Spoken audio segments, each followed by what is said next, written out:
في هنا حركه بقى لازم تعملها. الحركه دي عادتني الليله بحالها ان انا اقعد ادور عليها.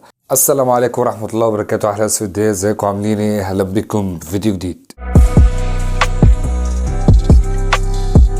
وطبعا زي ما انت عارف او انت لسه معرفتش ان في 3 حاجات مهمين لازم تعملهم، هم اللايك والشير والاشتراك في القناه وتفعل طبعا جرس التنبيهات عشان يوصلك كل جديد. في البدايه احب اشكر اي حد كده بتعليق كويس، لان الحاجات دي بصراحه يعني بتشجعني انا نفسيا كده من جوه، بيخليني ان انا اعمل فيديوهات اكتر في وقت قصير. فشكرا لكل واحد كتب تعليق كويس. ندخل بقى على طول في الفيديو بتاعنا النهارده، وهو عن السمارت ووتش. الساعه اللي هنتكلم عنها النهارده هي ال HW8 ماكس. الساعه دي بصراحه جبتها كذا مره، يعني انا جبتها وهي لسه جديده، وجبتها برده لما اتضربت او العلبه بتاعتها جابوا لها كرتونه تعبانه شويتين، فحبيت ان انا اجيبها برده واشوف الامكانيات اللي من جوه اختلفت ولا لا. في الحقيقه حاجه فاجئتني جدا ان هي ما اتغيرتش خالص، زيها زي اول مره. فتعالوا مع بعض كده نفتح العلبه بتاعتها ونشوف المحتويات اللي جواها. وطبعا لو مش مشترك في القناه فريت تنورنا وتشترك في القناه. نبدا كده مع بعض ونفتح العلبه. اول حاجه طبعا هتقابلها قدامك ان هي حتتين شكل الغلاف اللي بره والحته اللي هي اللي جوه زي كده، وتفتح الغطا بتاعها.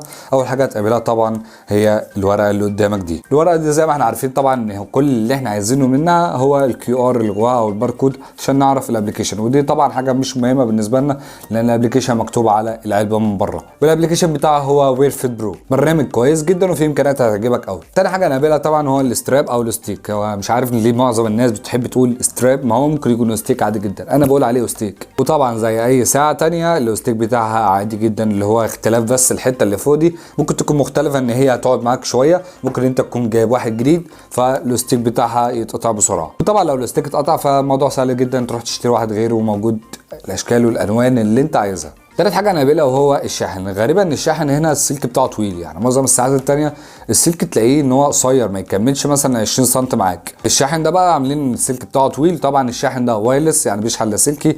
الفكره كلها ان انت زي ما قلت لك قبل كده الحته دي ما توصلهاش الا على مثلا شاحن قديم عندك، رش شاحن قديم، او مثلا لو عندك كمبيوتر لابتوب حاجه زي كده، ان هو المفروض ان هي تكون حاجه ضعيفه ما تكونش حاجه قويه. نيجي بقى لاهم حاجه وهي الساعه نفسها ونشوف الامكانيات بتاعتها. مبدئيا كخامه من بره كشكل بتاعها، الشكل بتاعها جميل جدا وممتاز. ايا كان بقى انت جبت الشكل الجديد او الشكل القديم، هم بصراحه الاثنين كويسين. التصميم بتاعها ممتاز جدا، وبالنسبه للشاشه فالكواليتي بتاعتها عاليه جدا. فاول ما تفتح كده هتلاقي طبعا صورتي موجوده، فده يعني مش بتمنظر قدامكم، بس هي الفكره ان انا عايز اوريك ان انت ممكن تحط صورتك خلفيه زي كده وما فيهاش بكسله. وطبعا بالبكره شغاله معاك تعمل كده تغير الخلفيات اللي انت عايزها. شوف عندك بقى خلفيات كتيره، وعندك طبعا على البرنامج بتاع اللي هو وير فيت برو هتلاقي خلفيات اكتر من 100 او 150 كمان. لو عايز تنزل حاجات جديده ممكن تنزل. لو سحبنا من الجنب كده هتلاقي الحاجات اللي هي اللي قدامك دي زي يعتبر الشريط اللي عندك في التليفون اللي فوق، اللي هو الحاجات اللي بتجيلك التنبيهات البسيطه.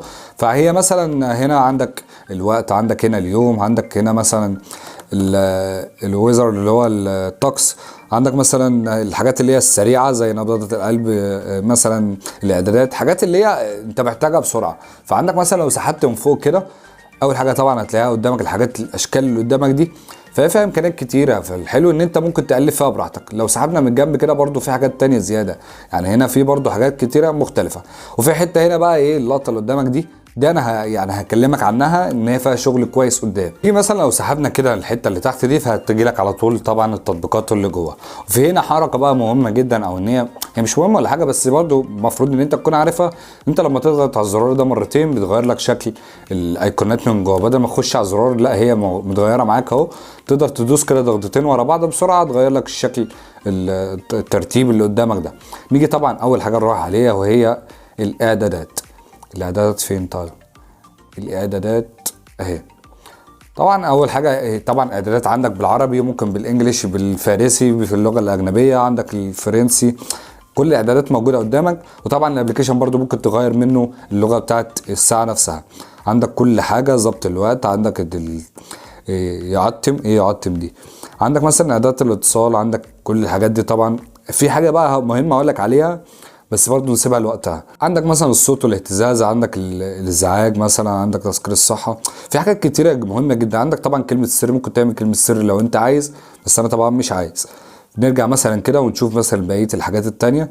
فعندك طبعا الحاجات الحلوه هنا بقى ايه، ان انا عايز اقول لك ان انت نبضات القلب هنا حاجه 100 100، يعني كانك بتقيس بالظبط بحاجه الدقه بتاعتها عاليه، فهي مش فيك. انت مثلا لو عايز تقيس مثلا نبضات القلب، عايز تشوف مثلا في حاجه زي كده اسمها التنفس، ده بقى بيشوف انت يعني نفسك طويل ولا لا. ان انت مثلا عايز تقوي يعني مراوحك شويه، فانت ايه تتنفس معاها وتتابع معاها كل يوم لمده مثلا دقيقتين، هيبقى انت نفسك 100 100. طبعا احلى حاجه في الساعه دي ان هي يعني كانها بالظبط الدكتور بتاعك، بتعرف عنك كل حاجه، انت جريت قد ايه، مشيت قد ايه، حرقت مثلا كام كالوري، عملت جهد قد ايه، نسبه الميه في جسمك، كل الحاجات دي بتعرفها فعلا، ودي طبعا حاجه مهمه جدا بالنسبه للناس الرياضيين. نيجي بقى لاهم حاجه، والحاجه الوحيده اللي انت بتيجي دايما بتسالني عليها، وهي ان انا عايز بالظبط يكون عندي هنا الاسامي، او عايز يكون الرقم بالاسم بتاعه، مش ان انا اسجله من عندي.